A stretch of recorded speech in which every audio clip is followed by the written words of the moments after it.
to be at the point of your life where you don't care about being judged. You can be in a room of 1 million people and they all hate you, and you walk in and you go like this. Have you just got here? Yes. Yeah. We had some other obligations. Of course, obligations. Yeah. Do you like doing the interviews still? Or? No. No? I never did like them. No? No. No. Oh, hopefully this one will be good for you. Oh, they're all good for, you know, people get something out of them, that's great. Yeah, yeah. Is there anything you particularly don't want to talk about? No, I am, that's the best thing about me, man. I'm open book. Yeah. Wherever the podcast goes is good enough for me. Today, I woke up and I just got to London and I don't know where to run here. It's very difficult to run around this place. So someone said, hey, you can run around out here, like around this 1 mile block. And I'm like, you know what? I'm not doing that. So I went down to the gym and there's this like crazy elliptical trainer, but it's not a normal elliptical trainer. It's one that you like almost self-power. It's very... Yeah, it's not electric. You no, do it. it's very difficult. Yeah.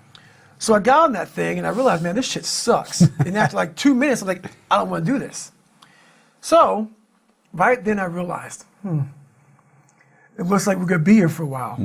So I did that for 2 hours and 45 minutes. Wow. Yeah. So I'm not saying do that, but that's something I did today. Once my mind said, you know what, let's not do this today. I said, well, since my mind went there, I redirected it and said, just for having that weak thought, we're going to be on here for a while. Right. So it does sort of sound like you're punishing part of your mind in a way. Punishment, maybe not be the right word. Yeah. I want my mind to know who's in charge. So for the better part of 26 years, my mind was in charge of me. Yeah. Which is why I made all these horrible decisions. Once you take control of your mind, you start making decisions for yourself versus your mind making decisions for you. Right. And do you have any routines or particular habits that help you do that? Because it almost sounds like you've got an unconscious voice. Right. And then you, the conscious David, comes in and sort of overpowers him almost. Right. We all do. Yeah. We all have these two voices. For me, my routine is every night I stretch out. And I stretch out for 2 or 3 hours every single night without fail. Yeah. And while I'm stretching out, I'm thinking about my plan for the next day. And I'm thinking about all these different obstacles that may come up. So basically, a lot of us aren't prepared for life. We get up willy-nilly and just hope life is going to happen. It is going to happen, but it's going to happen with a prepared mind or an unprepared mind. Most people attack life with an unprepared mind. What I do is I try to account for all things that could happen, might happen, probably will happen, and then the unknowns. So basically, I can't account for everything, but I do know there could be some things that come up in life that you need to be ready for. I know for a fact I'm not going to want to work out tomorrow. Therefore, I'm preparing my mind for that. I don't want to do that. I know tomorrow will come with some difficult decisions to make. It may come with getting a phone call saying someone died, this happened, that happened. I'm always preparing myself, not in a morbid way, but just like, look, man, be ready for life. Don't let life just start attacking you left and right. Make sure that you start to build a mental armor so then you're ready for life. And that comes with a very physical way, and the physical helps out the mental. And do you think that's a lot of that's your background, your training, the hell weeks you've done, you know, all of that? Do you think that's created that discipline in your mind? It helped, but honestly, it was, I realized at a young age how to change myself was through discipline. And the military didn't teach me that. It was something I realized I had zero discipline, zero self-discipline. And I realized I have to start developing this. And I started really because I was horrible at reading and I was horrible at writing. I have so many learning disabilities, it's not even funny. So I just sit down at the table and spend so much time in this, reading and writing and learning. And that kind of translated over to my self-discipline with working out. So that's where it started. I started when I was about 16 years old and said, well, I have a 4th grade reading level. You know, let me go ahead now and start really focusing because I'm not going to get in the military because I got to pass the test. Yeah. So that's where it started for me.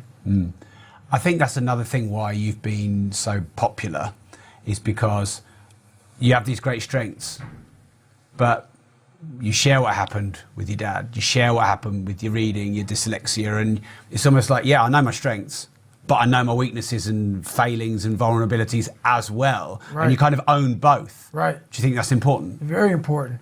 It's more important to own your weaknesses. You have to really triple down on those, man. Because why? You want to become a full human being. We like to run away from weaknesses. Like, for instance, if you're good at running, all you want to do is run. If you're great at reading, you have several books. But we don't do those things that we're not good at. So for me, I realized, shit, man, like, I keep on running away from these things I'm not good at. I have to dive into these things. I have to become one with these things. And that's what happened. And so I own them both. Yeah. And I talk very openly about them both. Do you ever have a day where you just think, fuck it, I can't be asked to do anything. I'm not going for a run, I'm not stretching, I'm doing nothing. Every day. Yeah. So you have the thought, but you don't have the day. Every day. Do you ever let yourself have a day where you just watch Netflix? Never, because Some guess good shit what? on Netflix. I'm haunted. No, I can't do it. I can't do it. There may be some days I get up with poopy pants, and I'm like, you know what, man? Fuck this, man. Like, what am I training for? Yeah. I have no race on the docket. Why am I having this such a structured life? Why? And I'm like, you know what? I'm good. I'm done. I retire every day. Yeah. I'm done with this shit. And I sit around and I say, okay. And then this is my thought process. So you want to be normal. So you just want to be like everybody else that roams the world, not knowing the power that's in them. Being fine with being mediocre. You want to go back to who you were, huh, David? I'm like, fuck that, man. And you have that conversation with yourself every day? Not every day, it's those bad days. Yeah. It's those bad days. I see a whole bunch of people walking around out here who have no idea how talented they truly are. And I'm talking about talent, like some God-given ability. Talent that sometimes you have to hone, and you have to work on, and you have to harness yourself. And they just walk around just on their phones, just clueless to how powerful they are. So you seem really committed, really focused. You put your mind to something, you achieve it. How does someone who's ordinary or listening or watching get more committed, achieve more success? The biggest thing you have to do is shut off technology. You have to go dark. And what I mean by that is you have to be quiet in your mind. Get away from people. We love being around people. We love talking. We love parties. We love all that shit. It's okay to be alone. It's also okay to be unhappy. It's okay to be unhappy sometimes, man. It's okay to say, you know what, man, I'm fucked up. So you gotta go to the truth first. Who are you? Get really accountable and say, okay, who am I? What's the truth about me? Get to that dark place in your mind. Figure out, it may take months, it may take years. Figure out your purpose. Figure out what you want to be in life. And then from there, okay, I have my purpose. It may take a long time. No one knows their purpose because it's too loud. Find your purpose. From there, all right, you got to start planning. People love the planning phase because it's very comfortable. And then from the planning phase, you got to go to execution. So the execution phase, what we all hate, because that's where the real work begins, and that's when the failure happens, and the failure. So, but you know, that's kind of how you have to do it. Yeah. So, is there any part of, thank you, by the way, is there any part of what you do in your day that actually you just really enjoy? It's not overcoming demons or overcoming voices. You just actually think, this just actually makes me happy and I really like it. What's funny about all Maybe she's this? sitting over there. Oh yeah, well, my fiance is one of them. But honestly, what's funny about this is people may hear all this and say, God, this guy's such a structured guy, talking about demons, getting over things. That sounds like his whole life. It's true, but I'm the most peaceful person on the planet Earth, even with like the conversation. I gotta go to the gym, I have to do this, I have to do that. Every day I'm winning.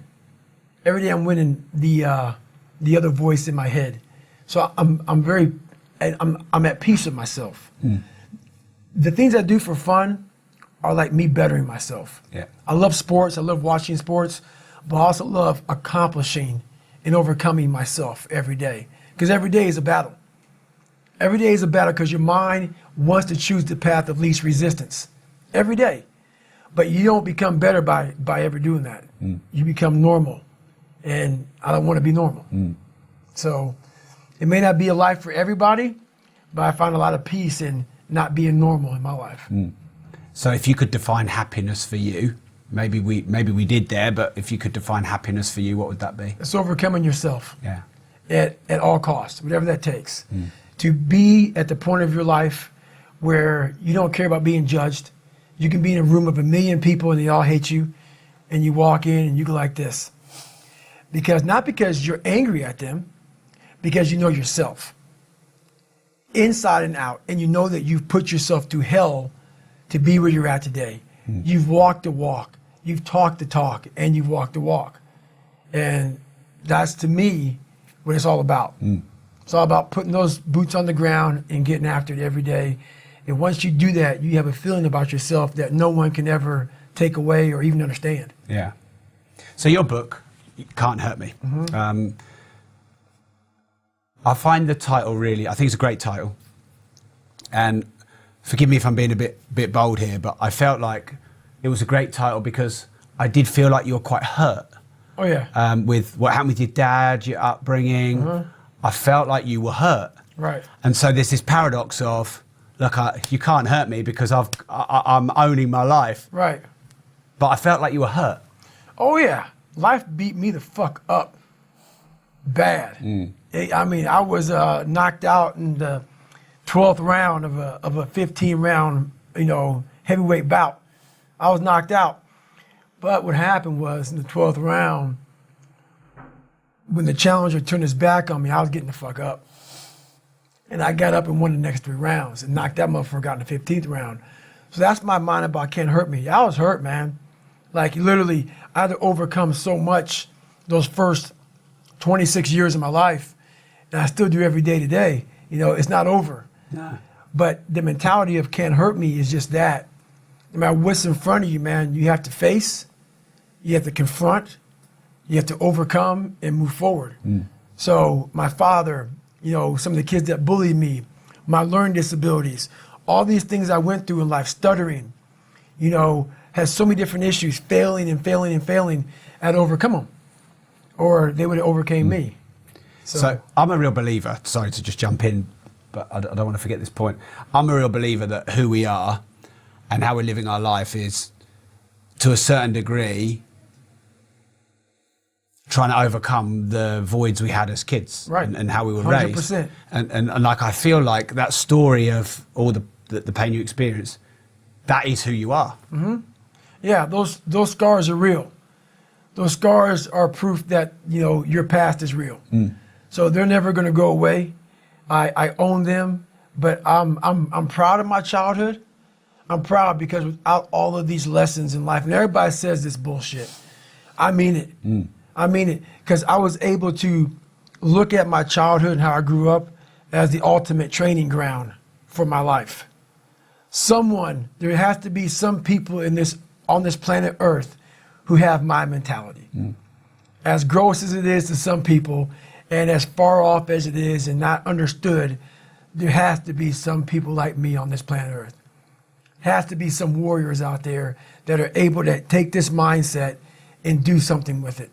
So that right there, once you are able to look at your life and realize that all these bad things are actually the ultimate training ground for what you're going to, encounter in life, you start looking at your past very differently. And do you think that your past still driving you now every day? Not at all. No. Not at all, because what I'm doing now, there's not enough fuel in my past. Because you've owned it. I've owned it. You've sorted it out, yeah. And it's kind of weird, man. Once you own that, and once you sort it out, that flame goes out. But so does some drive, I guess, because you have That's right. pain you're trying to get rid of. It's amazing how powerful anger is. It is a very, very powerful thing, but it can't overcome everything. No. Were you angry then?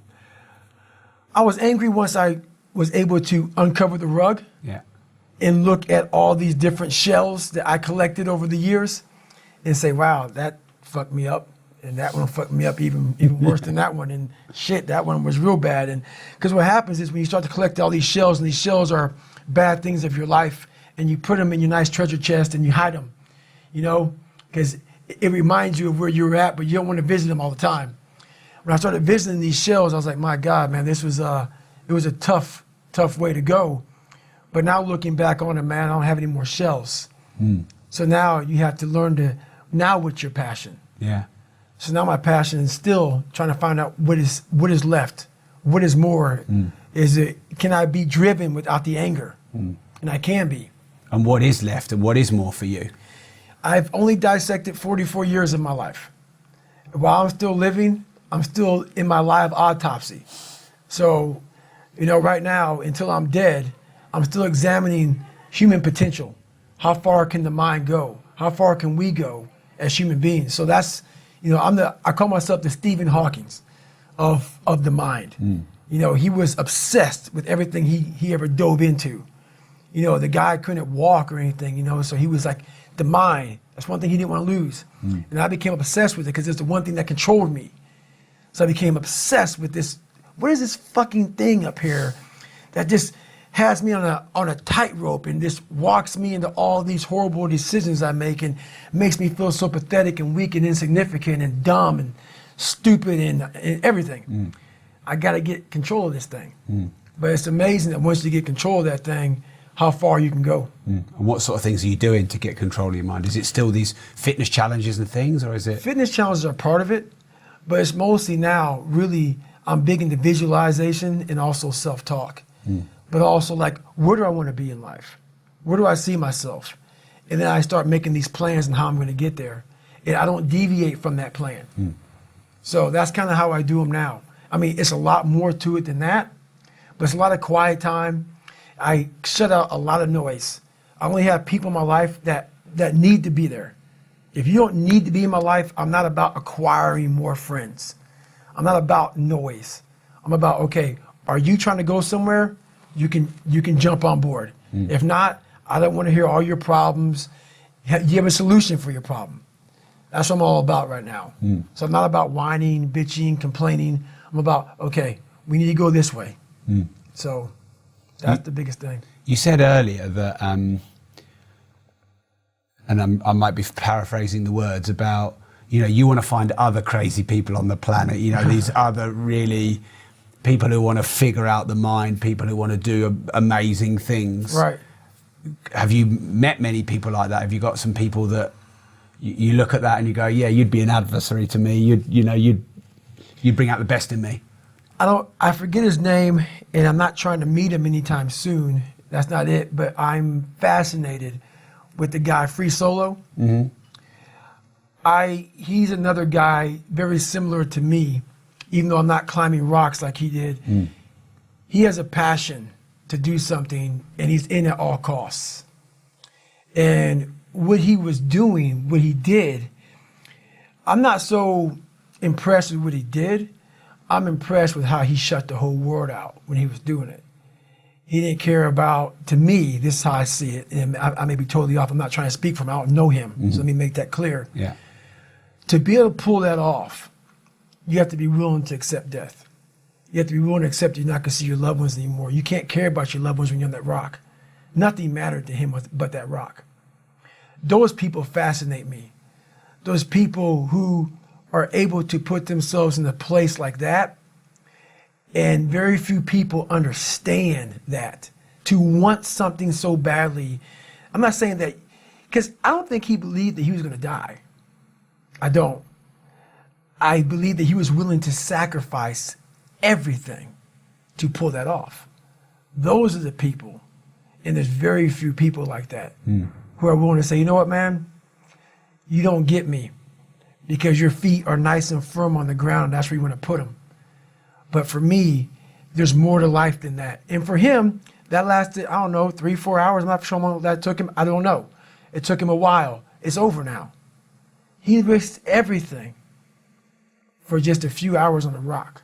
And I've done that with my own self, with my own personal life, is I've risked so much, but what he gained and what I've gained in these 3 or 4 hours, in these moments, are something that people will never know, because they've never put themselves on the rock for 3 or 4 hours and put everything on the rock.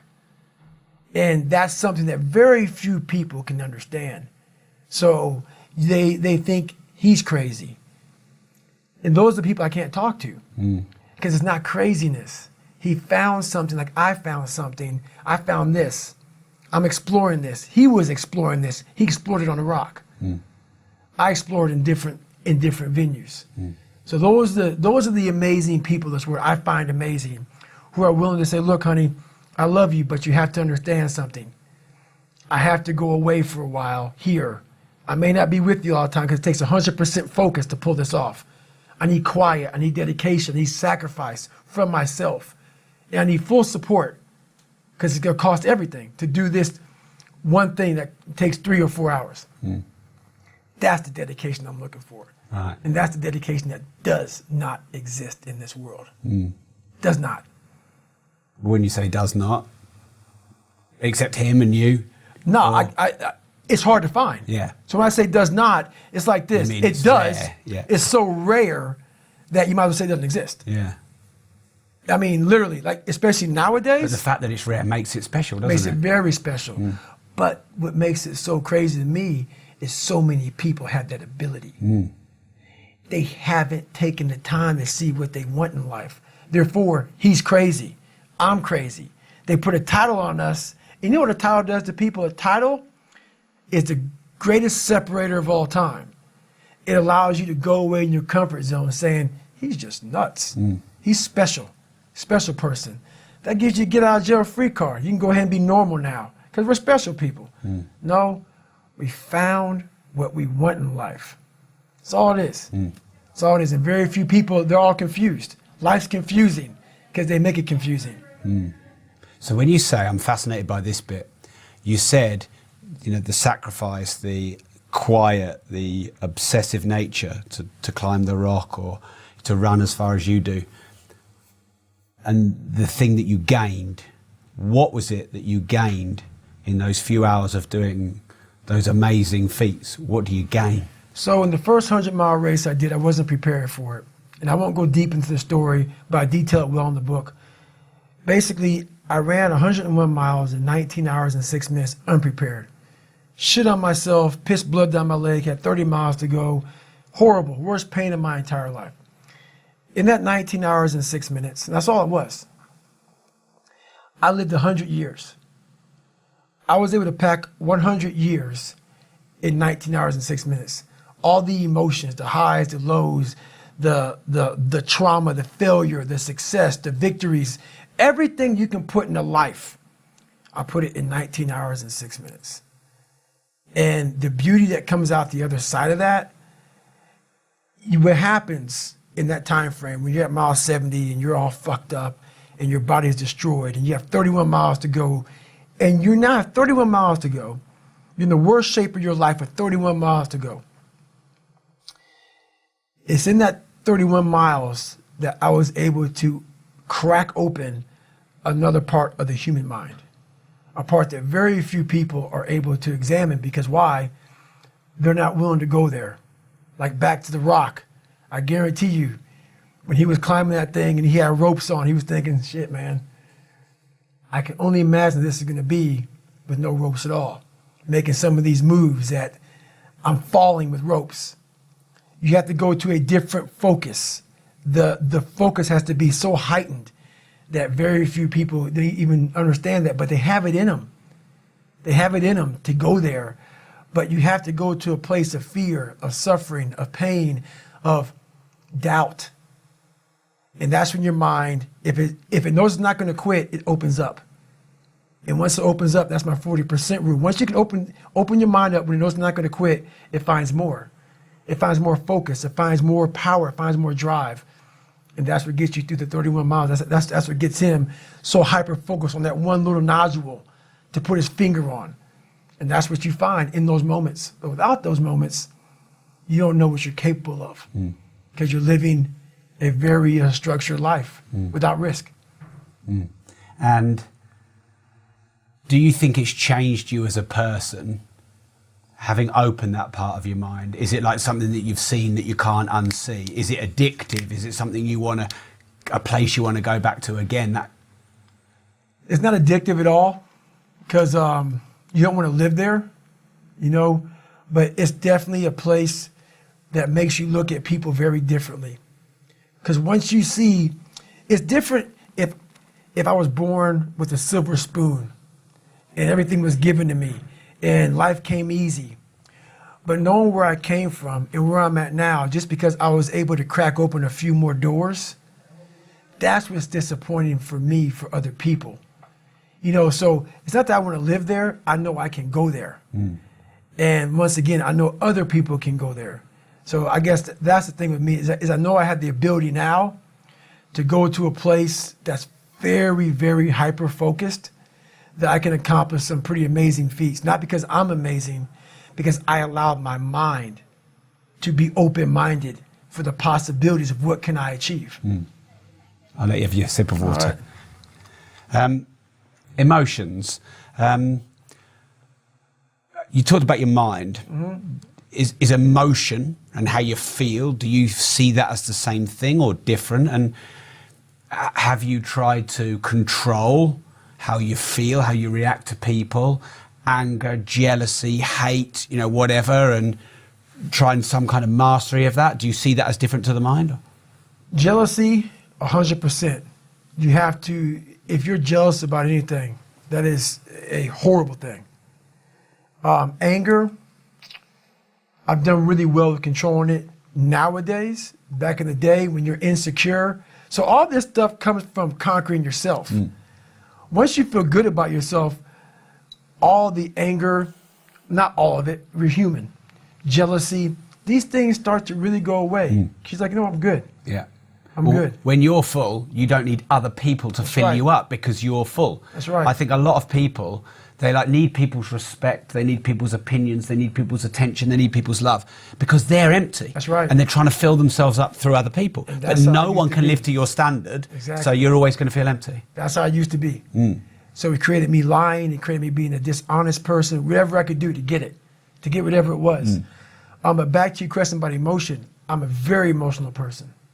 So I'm very passionate because it took a lot for me to be who I am today.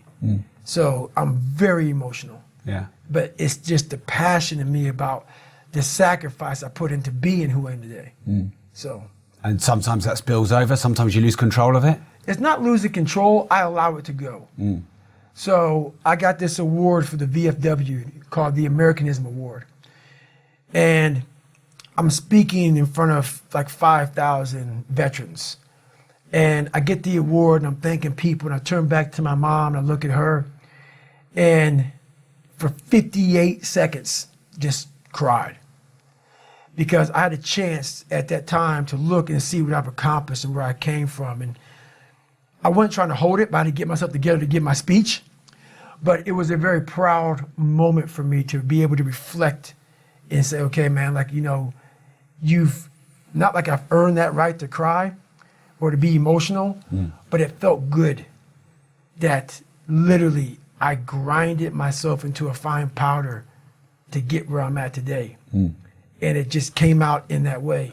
So, yeah, emotion is a beautiful thing. You don't want to, if you're emotional, that's bad. Yeah. But if you show emotion at the right time, I think that's a beautiful thing. So it's still an essence of controlling it. Yes. Yeah. Because you have to, you want to be in control of your mind. You want to be in control of your mind. Emotional people, they're a wreck. They control, that emotion controls your everything you do. Yeah. And what emotional people do is, like for instance, I always say this, they can have a beautiful life. Husband or wife, kids, everything they want. But it's the one thing that they don't have that makes them emotional. So that emotion makes them focus on what they don't have. Emotion makes them focus on everything negative, everything. Pity party, woe was me, this didn't happen. So your mind loves that. It loves talking to other people. Oh, this is all fucked up, man. You know, think about it. People love to bitch and complain about everything. So when you're sitting there, you may spend weeks, months, years bitching about the same thing. So what have you done? Nothing. There's no solution in that. Yeah. But most of us live there. Oh, this other guy got the pay raise. The other guy got this. The other guy got that. And we live in this emotional state of, woe is me. Nothing gets accomplished. These are quick fires. I mean, you can take as long as you like, but we sort of do them nice Cool. and quick. So best advice you ever received? Can you remember what it was? Best advice I ever received was, it wasn't really advice. My grandfather, when I was growing up, I was being bullied and all kind of shit.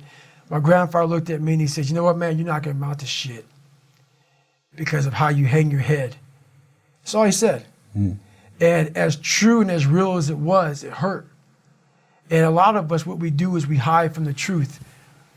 We don't want to tell people the truth. We see people every day, loved ones, friends, family members. We see them walking around. Everybody sees them. And they're not amounting to shit. They're fucking gaining weight. They're not going to school. But we live in a kinder, gentler world. So we don't say shit to them. We just watch them fail because why? We don't know what to say or how to say it. Or we may lose them as friends or they may not love us anymore. You're watching someone fail. The best thing you may ever do for someone is say, hey, guess what, brother? You're a piece of shit right now. You may not say it just that way, but that's what you may want to say to somebody. Look, man, I love you to death, brother, but your life sucks. You are so much better than this, man. You are so much better. I'm watching you fail and I can't do it. So the best advice I ever got was a negative comment from my grandfather saying, hey, you ain't gonna amount to shit. Yeah.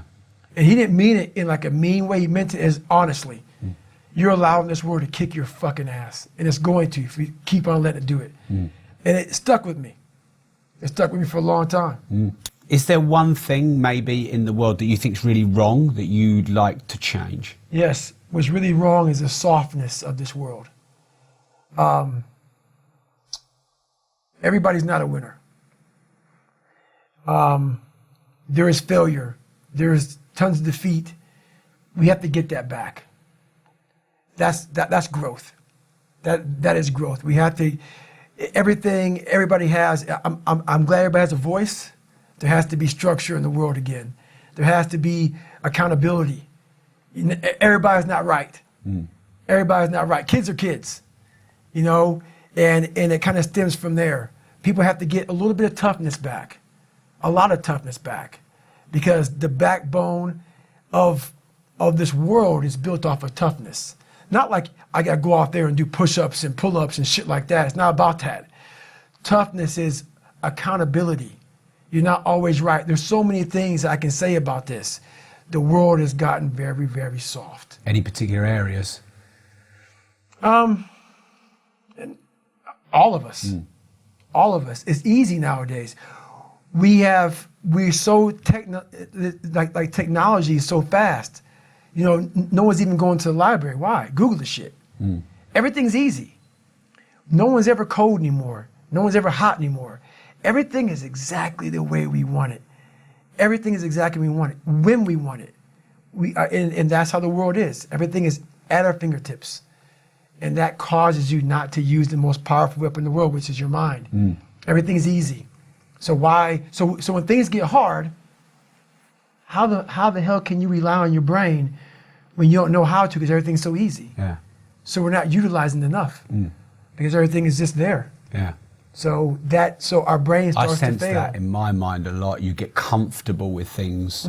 And like you said, it's like you're 3 degrees too cold and It's true. Yeah, you feel wet and wimpy. It's true. And this podcast is really about disruptors, disruptive people. What does that word disruptive mean to you? I mean, the first thing that comes to my mind is just what you said, disruptive people. For the majority of my life, people disrupted my life, but I allowed them to. But what happens is, over a period of time, you become the disturbance in your life because you allow all these disturbances to get in your head. Therefore, you have all this shit going on, but you become your biggest bully. Yeah. And once that happens, it's over. Once that happens, it's over because all you have in your mind literally on a loop is negative self-talk. Yeah. And once that negative self-talk is on a loop, it's hard to get out of it. Someone once said to me, the best way to disrupt is to disrupt yourself before someone else does, competitions, friends, whatever. Do you have a thought on that about you taking control of challenging yourself so someone else doesn't own your life? That's the whole thing I talk about, winning the battle in the morning.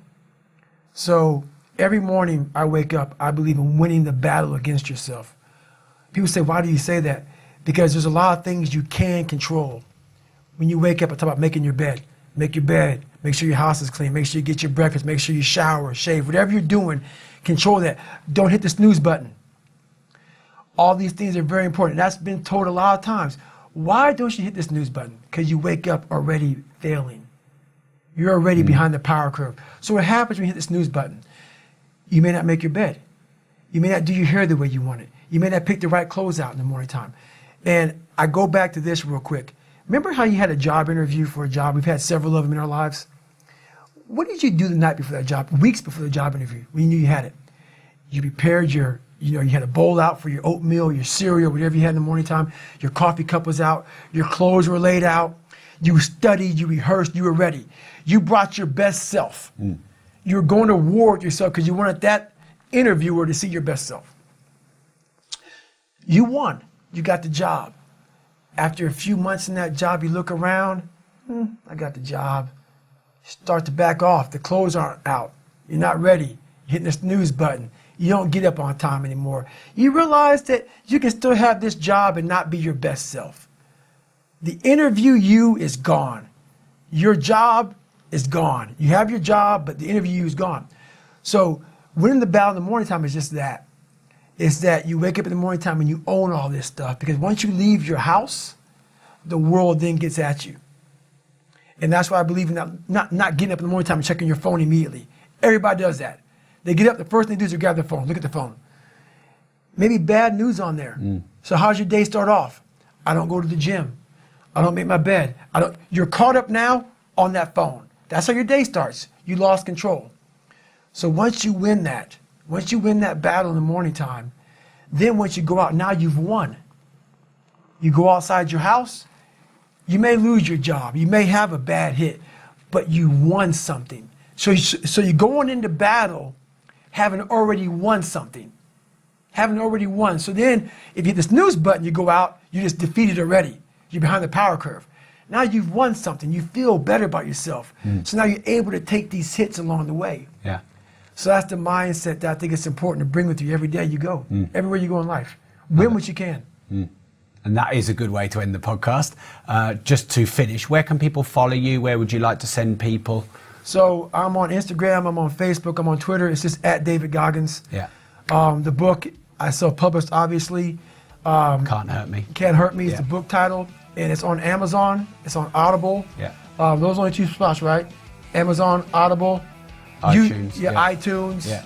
But for the most part, but the audio book is definitely the one I would definitely recommend. Yeah. David, for your time, thank you very much. Very grateful. I appreciate it. Thank you. Thank you. Thank you. Cheers.